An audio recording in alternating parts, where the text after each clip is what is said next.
আসসালামু আলাইকুম, আপনারা শুনছেন সংবাদ শিরোনাম। শিক্ষার্থী আন্দোলনে চানখারপুলে ৬ জনকে হত্যা মামলায় সাবেক ডিএমপি কমিশনার হাবিবুর সহ ৩ জনের মৃত্যু, অন্য আসামিদের বিভিন্ন মেয়াদে জেল। বিরামহীন প্রচারের সরগরম নির্বাচনী মাঠ, ভোট নিয়ে আমানতের খেয়ানত করে না বিএনপি, বললেন মির্জা ফখরুল। দেশ আধিপত্যবাদের কবলে পড়লে বারবার ফিরবে হাদি হাবরাররা, মন্তব্য জামায়াত আমিরের। কুষ্টিয়ার পর দক্ষিণ পশ্চিমাঞ্চলের আরও ৩ জেলায় বক্তব্য রাখবেন। সদরে সশস্ত্র বাহিনীর ঊর্ধ্বতন কর্মকর্তাদের সাথে প্রধান উপদেষ্টার মতবিনিময়, সংসদ নির্বাচন ও গণভোটের ফল একসাথে প্রকাশ হবে জানালেন ইসি সচিব। এতক্ষণ শুনছিলেন সংবাদ শিরোনাম, এখন শুনবেন বিস্তারিত। ২০২৪ সালের ৫ আগস্ট রাজধানীর চানখারপুলে ৬ জনকে হত্যার ঘটনায় ৩ জনের ফাঁসির আদেশ দিয়েছেন আদালত। এছাড়া ৫ জনকে বিভিন্ন মেয়াদে সাজার নির্দেশ দেওয়া হয়েছে। মৃত্যুদণ্ডপ্রাপ্ত আসামিরা হলেন সাবেক ডিএমপি কমিশনার হাবিবুর রহমান, যুগ্ম কমিশনার সুবিত কুমার চক্রবর্তী, রমনার সাবেক এডিসি শাহ আলম আক্তারুল। এই রায়ে অসন্তুষ্টির কথা জানান নিহতদের পরিবার ও চিফ প্রসিকিউটররা।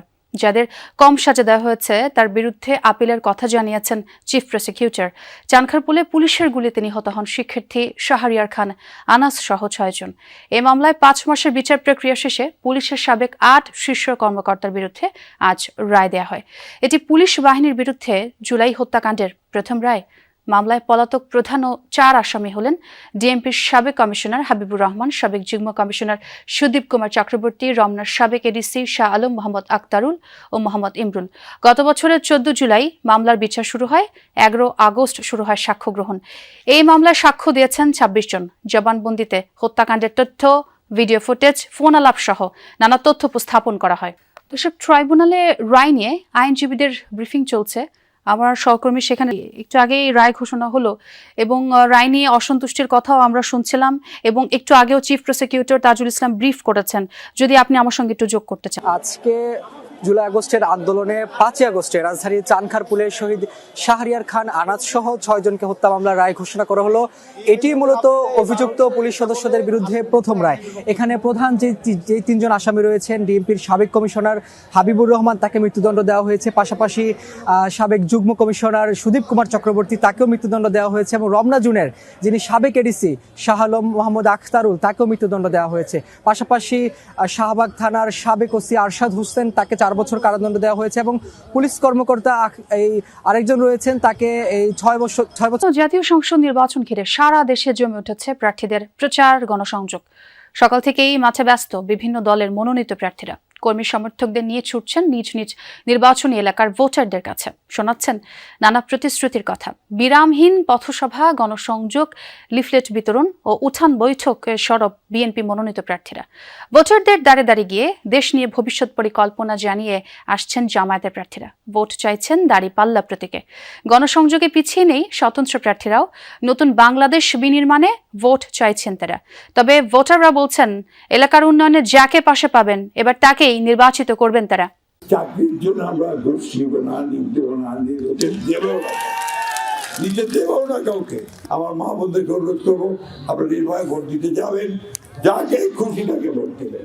আমরা ইসির কাছে চাই যে আমাদের যারা ভোটের কর্মী আছে তারা যেন নিরাপত্তার সাথে ভোটের কাজ করতে পারে, কেউ যেন বাধা না দেয়। নতুন বাংলাদেশ পুনর্নির্মাণের জন্য এদেশের মানুষ মুখে আছে। সাধারণ মানুষ আমাদেরকে বলছেন যে আমরা আমাদের সুষ্ঠু ভাবে যেন আমরা ভোট কেন্দ্রে যেতে পারি। জমজমাট নির্বাচনী প্রচারণা। ফেনীর কি অবস্থা সেই খবর জানবো। ফেনীতে গণসংযোগ করছেন বিএনপি প্রার্থী আব্দুল আওয়াল মিন্টু। সেখানে আমার সহকর্মী, কেমন দেখছেন নির্বাচনী প্রচারণা, কি কি প্রতিশ্রুতি দিচ্ছেন প্রার্থীরা এবং ভোটাররাও বা তাদের প্রত্যাশার কথা কেমনটা জানাচ্ছেন? এবং আরো একটি বিষয় যোগ করবেন, প্রচারণার ক্ষেত্রে বেশ কিছু বিধিনিষেধ দেওয়া হয়েছে, সেই বিধিনিষেধগুলো মেনে কি প্রচারণা চালানো? শেষ প্রশ্নটা দিয়ে শুরু করি, সেটি হচ্ছে যে বিএনপির ভাইস চেয়ারম্যান আব্দুল আওয়াল মিন্টু তিনি আজ তার নির্বাচনী এলাকা রামনগরে নির্বাচনী প্রচারণা করছেন। যে আপনি জানেন যে এবারে যে নির্বাচন কমিশন থেকে যে সকল বিধিবিধান দেওয়া হয়েছে সে সকল বিধিবিধান শতভাগ মেনে তিনি তার নির্বাচনী প্রচারণা করছেন। আপনি দেখছেন যে এখানে আসলে বহু মানুষের সমাগম, তবুও এখানে দেশ আধিপত্যের কবলে পড়লে হাদি আবরাররাও বারবার ফিরে আসবে। দেশকে আর আধিপত্যবাদের কবলে পড়তে দেবে না দেশের তরুণ প্রজন্ম। কুষ্টিয়ার জনসভায় এই কথাই বলেছেন জামায়াত ইসলামের আমির ডাক্তার শফিকুর রহমান কুষ্টিয়ার শহীদ আবরার ফাহাদ স্টেডিয়ামে নির্বাচনী জনসভায় চাঁদাবাজদের অপমানজনক কাজ থেকে ফিরে আসার আহ্বান জানিয়ে তাদের সম্মানজনক কাজ দেওয়ার প্রতিশ্রুতিও দেন।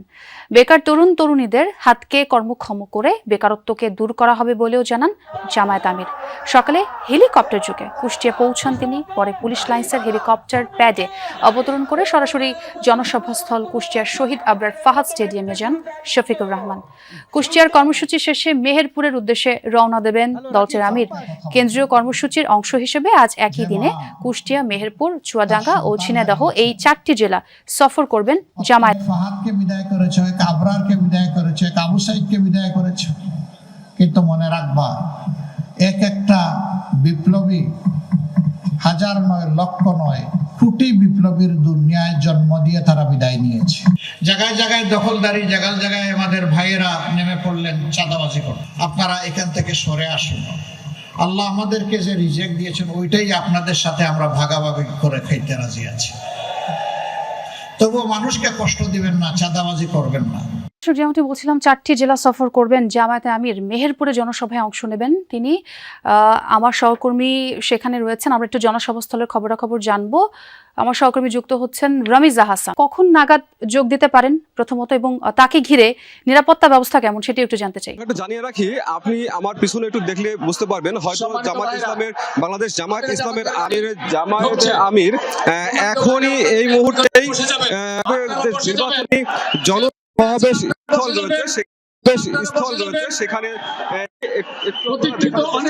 দেশে প্রবাসীরা আচরণবিধি ভঙ্গ করলে দায় ব্যক্তির, এমন মন্তব্য করে দায় এড়ালেন নির্বাচন কমিশনের সিনিয়র সচিব আক্তার আহমেদ। বললেন, আজ থেকে পাঠানো হচ্ছে দেশের ভেতরে পোস্টাল ব্যালট। সোমবার নির্বাচন ভবনে সংবাদ সম্মেলন করে কূটনীতিকদের সাথে ইসির বৈঠকের নানা দিক তুলে ধরেন সচিব। বলেন, জাতীয় সংসদ নির্বাচন ও গণভোটের ফলাফল একসাথে দেয়া হবে, তাই ফলাফল ঘোষণায় দেরি হবে। আচরণবিধি ভঙ্গে ইসির দৃশ্যমান কোনো পদক্ষেপ নেই। সাংবাদিকদের এমন প্রশ্নে কমিশন সচিব জানান, লেভেল প্লেইং ফিল্ড আছে বলেই প্রার্থীরা প্রচারণা চালাতে পারছে। তবে আচরণবিধি ভঙ্গ হলে ইলেকটোরাল ইনকোয়ারি কমিটি বা রিটার্নিং কর্মকর্তার কাছে সরাসরি অভিযোগ করার আহ্বান। বলেন, ইসিতে অভিযোগ করা হলে সময় বেশি লাগবে। আজ থেকে দেশের ভিতরে পোস্টাল ব্যালট পাঠানো শুরু হয়েছে। সিইসির আদালত অবমাননার বিষয়ে আদালতের কোনো নির্দেশনা পায়নি ইসি, জানান সচিব।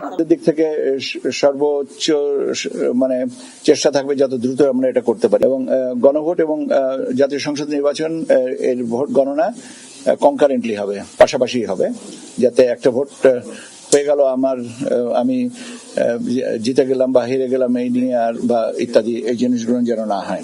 কান্ট্রি পোস্টাল ভোটের ব্যালট পেপার আজকে থেকে ডিস্ট্রিবিউশন শুরু হয়েছে। বিদেশে যদি আচরণবিধি লঙ্ঘন করেন তাহলে সেটা ব্যক্তি পর্যায়ের। সংসদ নির্বাচন ও গণভোট উপলক্ষে সেনা সদরের সশস্ত্র বাহিনীর ঊর্ধ্বতন কর্মকর্তাদের সাথে মতবিনিময় করেছেন প্রধান উপদেষ্টা ডক্টর মোহাম্মদ ইউনূস। হেলমেট অডিটোরিয়ামে সেনাবাহিনী প্রধান জেনারেল ওয়াক